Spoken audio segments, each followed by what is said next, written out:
शाम को 4 बजे से लेकर 7 बजे के बीच में शंकर और पार्वती के भ्रमण का समय रहता है। मेरे देवाधिदेव महादेव और माता पार्वती के भ्रमण का समय, भगवान शंकर पार्वती घूमने को निकले।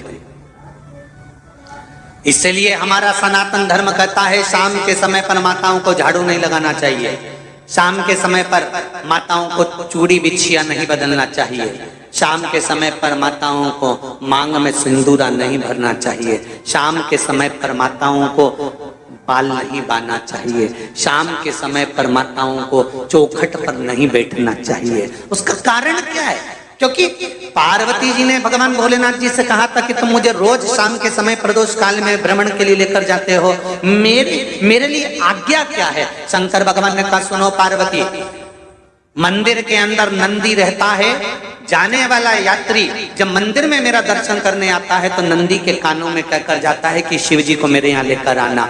मैं नंदी के अनुसार उनके घर जाता हूँ, मेरा काम है उनका कल्याण करना और तेरा काम है उनके घर की नारी को अखंड सौभाग्यवती का वर प्रदान करना, ये तेरा काम।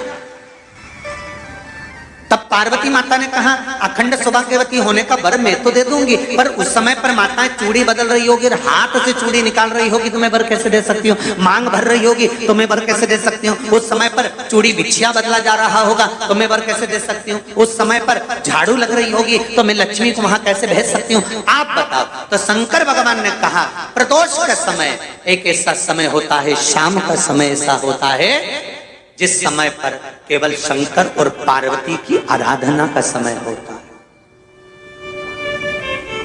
हम तो कई लोगों से कहते हैं अगर आपके यहाँ संपदा नहीं आ रही है, बहुत मेहनत कर रहे हो, फल नहीं मिल रहा, कहीं नौकरी, कहीं सर्विस या कहीं व्यापार या व्यवसाय में कहीं तकलीफ आ रही है, हम सबसे कहते हैं शाम का समय पकड़ लो, शंकर जी के मंदिर में दिया लगाना प्रारंभ कर दो। शिव मंदिर में अगर दिया नहीं लगा रहे हो तो बेलपत्री के पेड़ के नीचे दिया लगा दो। बेलपत्री और शंकर जी के मंदिर में दिया नहीं लगा रहा तो शंकर जी के मंदिर के बाहर चौखट पर दिया लगा दो।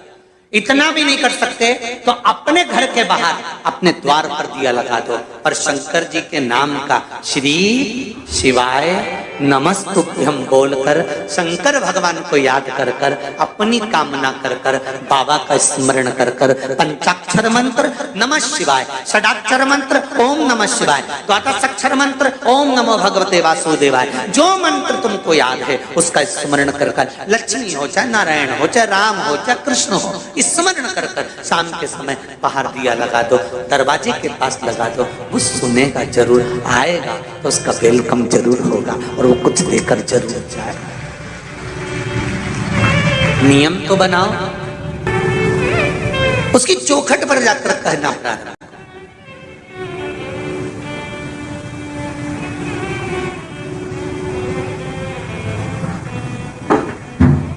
बृहस्पति महाराज ने कहा कि शाम का समय जो प्रदोष का समय होता है उस समय पर इंद्रदेव तुम शंकर जी की आराधना करो। शिव आराधना से शंकर जी जो मार्ग प्रशस्त करेंगे, शिव आराधना से जो शंकर जी कहेंगे वो तुम करना, ठीक है? आराधना करी बाबा भोलेनाथ जी।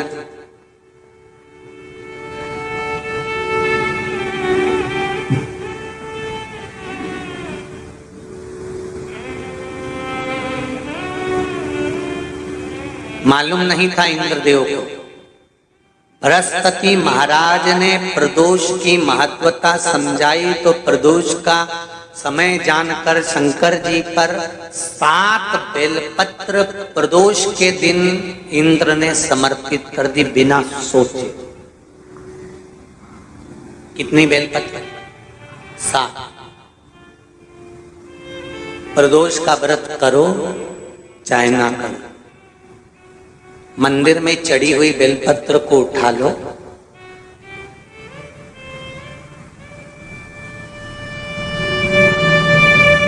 बेलपत्र का ब्रह्म कमल बना लो,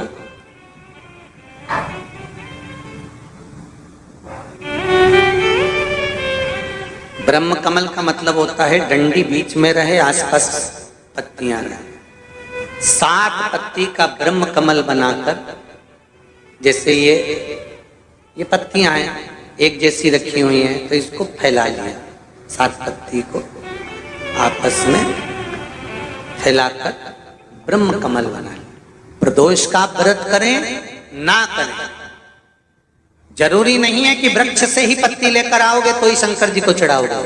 शिव जी पे से चढ़ी हुई उठाकर धोकर ब्रह्म कमल बनाकर बाबा से विनय कर कर, हे प्रभु आज मैं इस काम के लिए जा रहा हूं, बाबा मेरा यह कार्य है, बोलकर श्री शिवाय नमस्तुभ्यम बोलकर शिवलिंग पर समर्पित कर दो। दिन भर के प्रदोष व्रत का फल बाबा एक बेलपत्री समर्पित करने पर ही प्रदान कर देता है। शिव है। प्रदोष व्रत कर रहे हो उससे बढ़कर कोई प्रसन्नता नहीं, पर नहीं कर रहे तो प्रदोष के दिन या 12 महीने शिवरात्रि आती है। अगर आप भी पंडित प्रदीप मिश्रा जी की वीडियो देखना चाहते हैं, पंडित प्रदीप मिश्रा जी के उपाय आपको अच्छे लगते हैं तो आप वीडियो को लाइक ज़रूर करें और चैनल को सब्सक्राइब करके ज़रूर रख लें। अगर आपका कोई सवाल हो तो आप नीचे कमेंट ज़रूर करें, आप वीडियो शेयर भी ज़रूर करें।